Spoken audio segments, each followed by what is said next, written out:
Breaking news. A new training program has been created and it is revolutionizing the world. It is called Flight Simulation. For those of you who don't know, flight simulation is a system that allows the user to experience what it feels like to pilot a specific type of aircraft. These simulations recreate situations by simplifying them to a manageable size and structure. They can involve individuals working alone or groups of individuals working together. The use of simulations can also be used to help train employees involved in emergency situations. Simulations are important because they recreate situations and are used when training in the real world might involve danger, extreme costs, or it is impractical. Flight simulation is important training. Studies have found that every hour in the simulator is worth 2 or more hours in an airplane. Flight simulation gives you experience what even years of flying can't provide, aids you with experience and knowledge that you cannot get any other way. It is important because simulator flying training helps you confront real-world scenarios and obstacles that you hope to never face in reality, but gives you the experience on how to handle the situation safely without endangering yourself. The flight simulation training allows you to devote your full attention to the training with no distractions. Training in this type of setting promotes skill development, which helps safety of the aircraft and to focus on priorities. It also offers considerable financial savings to airlines and reduces the environmental impact of civil aviation. Flight simulation continues to make a major contribution to improving aviation safety. Flight simulation has not only greatly changed flight training methods, reducing the training risk and improving training quality, it has also resulted in significant improvements in flight safety. It is difficult to come to a definitive stance on ethical issues regarding flight simulation, although one could argue that the flight simulation experience is likely to disorient the trainee and may make it more difficult to adjust to flying a real plane. Other negative aspects that may arise when using a flight simulator as a training method include lack of realistic physical feedback, such as turbulence, and when the tires hit the runway, noise variations, a real plane tends to be much louder. Other issues may include unrealistic scenery and logged hours in the simulator. Some simulators can generate the certified requirements for a pilot license, but it is costly. Differences in aircraft models are also a factor, as some aircrafts fly differently than others. Some pilots think that these simulators create opportunity to develop bad habits. While these simulators may have many benefits, there is also room for improvement. Next, I will discuss a number of negative aspects and disadvantages to consider when determining if flight simulators can prepare a pilot for real-world flying.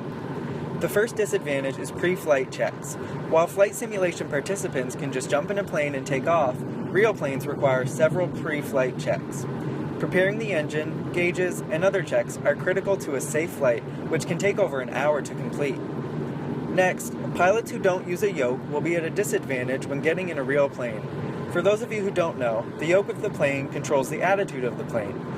A yoke and pedals is really a necessity if flight simulation is being used to prepare for real flight training. There are also some pilots that believe that flight simulators develop bad habits that might be hard to unwind once they get behind the yoke of a real plane. The next disadvantage is the effect of the simulator environment on the operator.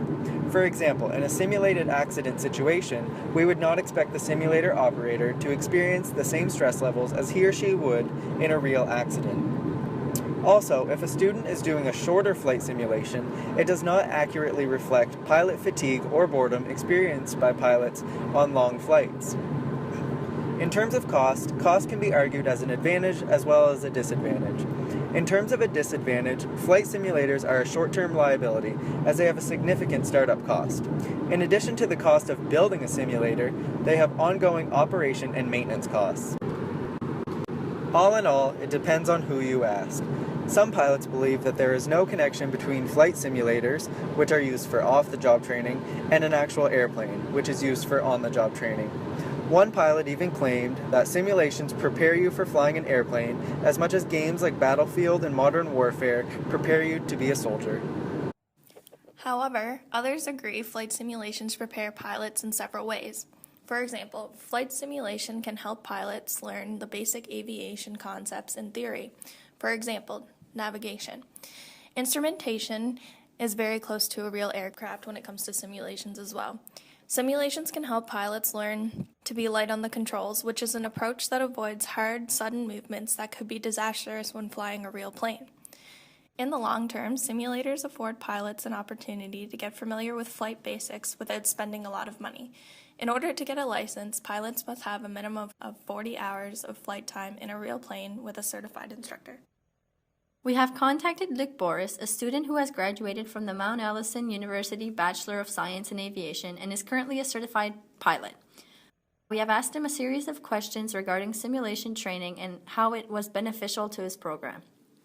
It's important to keep in mind that this is only relevant to the Moncton Flight College and the Mount Allison Bachelor of Science in Aviation. Other flight schools may have different training programs. It is also important to understand that the Mount Allison University program is in partnership with the Moncton Flight College. To start, there were two types of simulations provided at the Moncton Flight College. One is an instrument landing system simulation, which tests your skills on how to efficiently apply the aircraft's landing system. Basically, the simulation itself, you cannot see where you are flying. You must rely on these instruments to fly the plane to its predetermined destination. This is an efficient way for future pilots to properly learn the instruments to use and to rely upon in the event of flying in bad conditions with bad visibility. The second is a pilot and co-pilot simulation. Here, a student will practice alongside another student to practice various simulation exercises such as takeoff, turning, climbing, navigating, and landing the aircraft, as well as dealing with emergencies. The key learning aspects are efficient communication skills, learning and exhibiting cooperation skills, how to efficiently divide tasks, and the process of carrying out these tasks individually and as a team. When asked about the evaluation process, Luc explained that there is no formal evaluation process based off the simulations. Basically, the simulations are put in place in the program as a learning tool, and they are not used to grade a student. Finally, the effectiveness of the simulation. Luc concluded that the simulations were an extremely effective way to transfer, on an advanced level, the proper learning tools for the flight test, which the students are formally graded on. He believes that for his personal learning experience, the fact that they were not graded on the simulations greatly reduced his stress level and enabled him to retain the knowledge on a much easier level.